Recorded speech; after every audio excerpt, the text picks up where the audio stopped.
Good morning, students. Today we will try to understand separating the components of a mixture. A mixture is made up of two or more pure substance which has to be separated. The very first technique that we are going to study is how can we obtain colored pigment from blue or black ink. The technique that is employed over here is evaporation.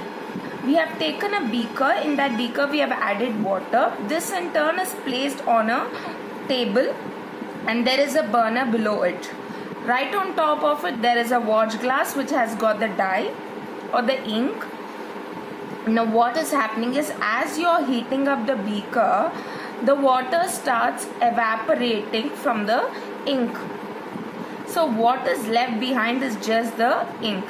Now we are not heating the ink directly because we might not get the desired result.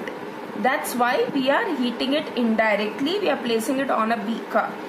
And the final product what is obtained is dye. And dye is a mixture of colors. It's not just one. It is just not made up of one color. The ink actually is made up of many colors.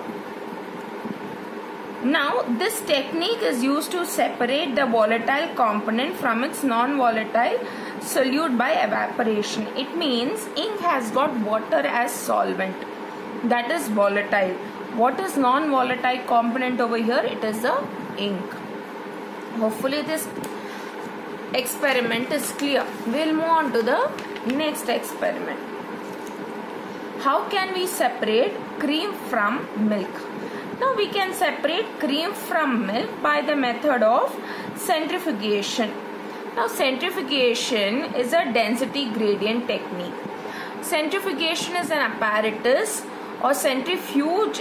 A centrifugation is a process, whereas a centrifuge is an apparatus in which we see there are series of tubes that are kept.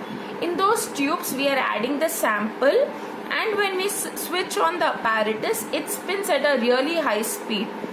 After a while we see that the components have got separated based on density. The heavier particle settles down, and whereas a lighter particle settles right on top. This is how we can separate particles by centrifugation technique. How can we separate a mixture of two immiscible liquids? Two immiscible means they are not soluble in each other. This is known as a separating funnel. This has got a stopcock and we are adding the two immiscible liquids. Here the two immiscible liquid is water and kerosene oil. Now leave it for a while. We can see two different layers get separated. Right at the bottom is water and right on top is kerosene. So when we switch on the stopcock, the first content that comes out is water, and as soon as kerosene oil that level is reached, you will switch off the stopcock and use another beaker to collect the kerosene oil. So this is how we separate a mixture of two immiscible liquids. How can we separate a mixture of salt and camphor?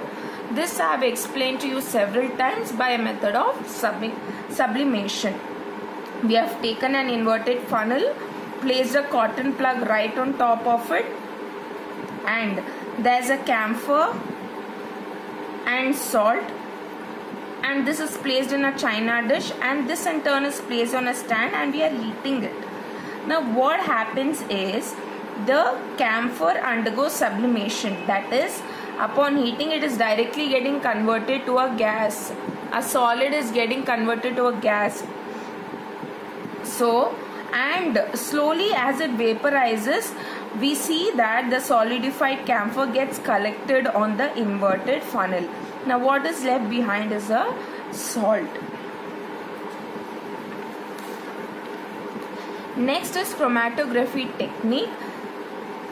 Is a dye in black color, black ink a single color.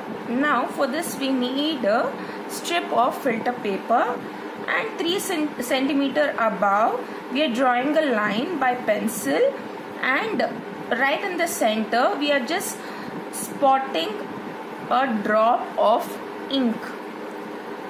And this whole thing we are putting inside the chromatographic jar. This is a glass rod. Using the paper clips, we are fitting the filter paper inside the chromatographic jar, and only the tip of the paper is touching the water. Now we know as the water is passing through this filter paper, as it is rising above, we see that different color gets separated. So the application of this chromatography is colors in a dye. We can separate the colors in a dye, pigments from natural colors, and drugs from blood. This is to do with the chromatographic technique.